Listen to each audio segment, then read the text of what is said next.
welcome to the WION Global Leadership Series. Almost a year ago, the island nation of Sri Lanka was rocked by bomb blasts. The terrorist attack on Easter had killed more than 250 people. It was one of the worst in more than a decade. Sri Lanka was on the road to recovery, but it has been interrupted by the coronavirus outbreak. The country is in a lockdown. The parliament and courts are suspended. A parliamentary election that was supposed to take place on the 25th of April now stands postponed. Meanwhile, religious tensions are on the rise. Can Sri Lanka make a comeback from this crisis? What does the coronavirus outbreak mean for Sri Lankans? Will the Wuhan virus change South Asia and the world? And how will it change us? We will put these questions today to Ranil Wickremesinghe, the former Prime Minister of Sri Lanka. He's joining us from Colombo.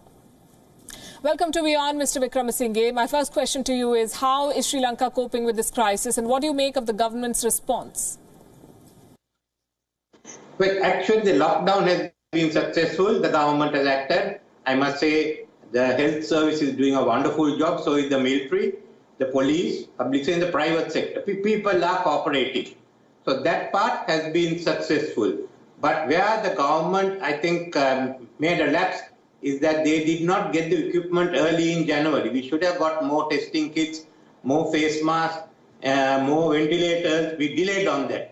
And I hope they are sufficient now, because we have to lift this lockdown partially. And you have to go to testing, keep testing like Germany and South Korea. To keep testing only, there's some way to hold it. Even with testing, South Korea has found cases returning. But there's no way out. Follow Germany, keep testing. And because we were fully locked down, since we were not ready at that time, we have to lift the lockdown partially and keep bringing the economy back on. This is being called another war. This outbreak is being compared to the Second World War. In your lifetime as a leader, would you say that this is the most challenging period that you have seen the whole world face together? This is the most challenging period, Second World War or any war. You knew who the enemy was. Even if we are taking on the ISIS, we knew who's doing it.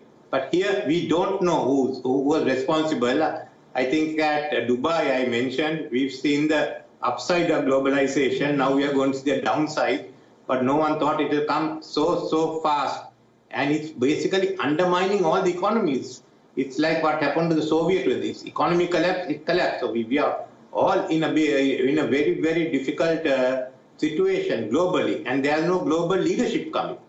That's the other problem that we are having in facing this.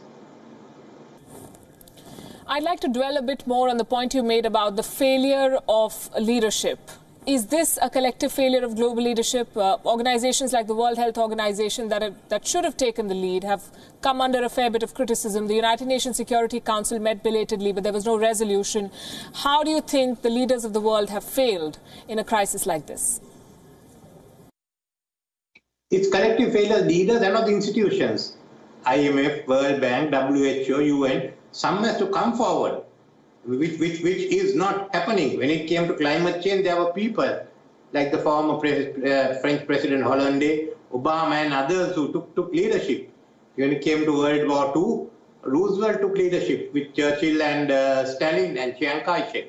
But here, who is taking leadership? Even when there was the economic downturn, the crisis in 2009, Gordon Brown, George Bush, many of them came in, took action. But here no one is talking. Some of them are fighting.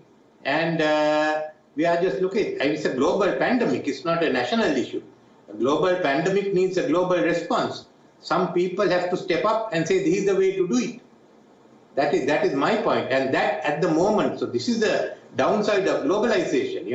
You're having the impact of globalization, and there's no global response. It's just statements that are coming out. More questions are being raised about China's role in this crisis and what China could have done. There's evidence to show that members of the Communist Party committed serious lapses here. Why is no one taking a stand? Some lawmakers have spoken out, but no government has. Why is no one willing to pin responsibility? No, I would say at this stage, China would have delayed, but so has many of the European countries. You look at UK, you look at Europe, even US, everyone has delayed. Forget about that. You can look at the rest of it later, but you have to get down and get things moving. The whole of Europe is closed. I mean, we are all dependent on Europe, on the West, even China. China markets are in the West, whatever happens. So we have to look at what countries are doing. At the moment, if we are going to keep fighting with each other, nothing happens. There has been, I would say, delays everywhere. That's in my opinion. But Europe could have acted earlier. Italy, good example. Other countries, they are all delayed. So you now have to face the consequence of it. So now let's collectively get out of it. Do you believe this pandemic will force governments to revisit their priorities, their budget priorities in particular, and spend more on healthcare after the crisis is over? Well, some countries have to spend on that, but they also look at the recovery, the budget for recovery, looking after firms and individuals. In Sri Lanka, we've had free health. We've been spending a lot of money, and once we eradicated malaria in the late 70s, when we were in the government, we started even going for preventive medicine. All governments have. In the 5 years we were the government, from 2015, we spent a lot of money on health care. So there has been some impact there at the ground level, for which we are now, many governments did that. But in some of the Western countries, they've been cutting back on the health budget. But it's not only the health budget. You have to revive the economy. Today, the world economy is about $98 trillion. The debt is about $263 trillion. How are we going to handle this? This is the big issue that we have already. The Western countries are pumped in, and China has pumped in about $8 trillion, that G20. In economies, IMF is offering another trillion. These are the issues that we have. Financial crisis itself, how to balance that, how to get onto the budget, then how do you look after all those affected by it, and how do you revive the firms? Economies across the world are suffering. Tourism is a big contributor to Sri Lanka's economy. Last year, the Easter attacks dealt a serious blow. Now we have this pandemic. What will this mean, this phase, this lockdown? What will it mean for Sri Lanka's economy?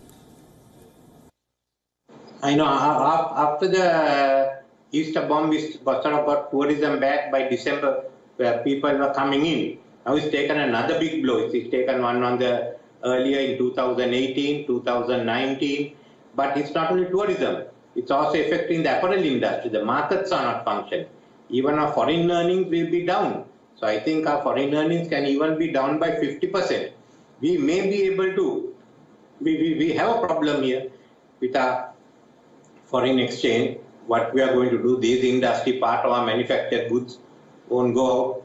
Tea will have a lower market until the markets really open out in Europe. So in every way, and then we also went, I think the present government went and reduced taxes. Now they are trying to bring it back. That's a stage where people can't afford. We could have taken more money out, who didn't. So we will be heading into a crisis, the way I see it. You've got to say, you must have an emergency plan and some form of a crash budget to back it up for the next, for the rest of the year, with provision to revise it. That's unexpected, but you just can't go without having an emergency plan. And we haven't come up with that yet. For that, I've been telling the government, come up with a plan. Pakistan has sought loan waivers from all the lenders, including China. Should Sri Lanka too ask China for a loan waiver in light of these developments?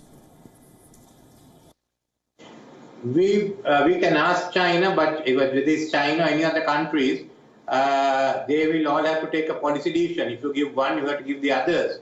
But our problem is that our bulk of our foreign loans, it's about, I think, about 50% of our debt is really international sovereign bonds. China, India, all come up to about 15 to 20% only. So the issue is the international foreign bonds, and we have to pay another $1 billion in a few months' time. So we take it off our reserves. Our reserves come down. I can't see any new money coming in.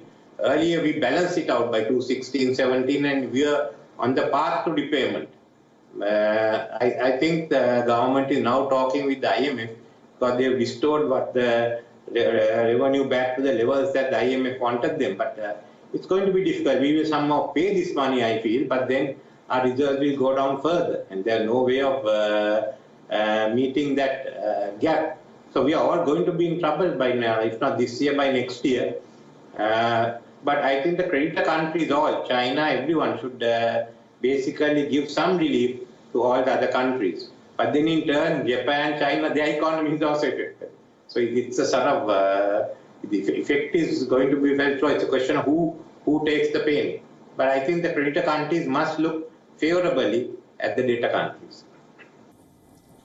And what do you make of the Indian response? The Modi government is following the neighbourhood first policy. Many countries asked for medicines, paracetamol, hydroxychloroquine, and the government has made it clear that neighbourhood comes first. India is sending medical supplies to several countries now. No, India is good. What they have to respond, I mean, they were even going to give us masks in January. We didn't take it.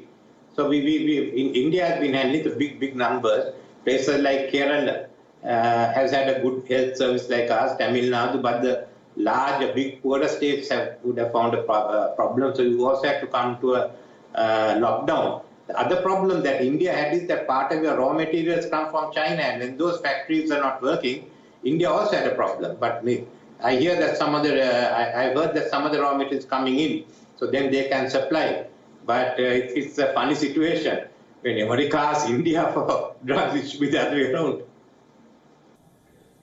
Times have changed. Governments are being run via video conference. I never thought I'll have an interview with you sitting in Colombo over Skype, but here we are. How are you spending your time in lockdown? I do not just down here reading books, watching films, watching wine, and writing some articles. I thought I would meet you all in May, but anyway, it looks like we'll have to use this for the time being. And do you have any recommendations on what people should be reading and watching at this time?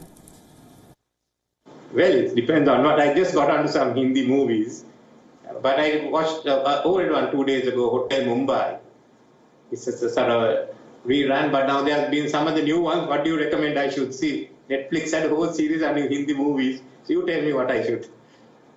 I look at one about the love, the one who wanted to get married, and the three friends went out to Spain, and he decided, Kabir Singh, this one, that's the name of that guy. I think, he was acting. So you do tell me some good ones I can watch. Sure, we'll send you a list. Thank you very much for joining us. As always, a pleasure talking to you. Stay safe, and thank you for being on Beyond. Thank you.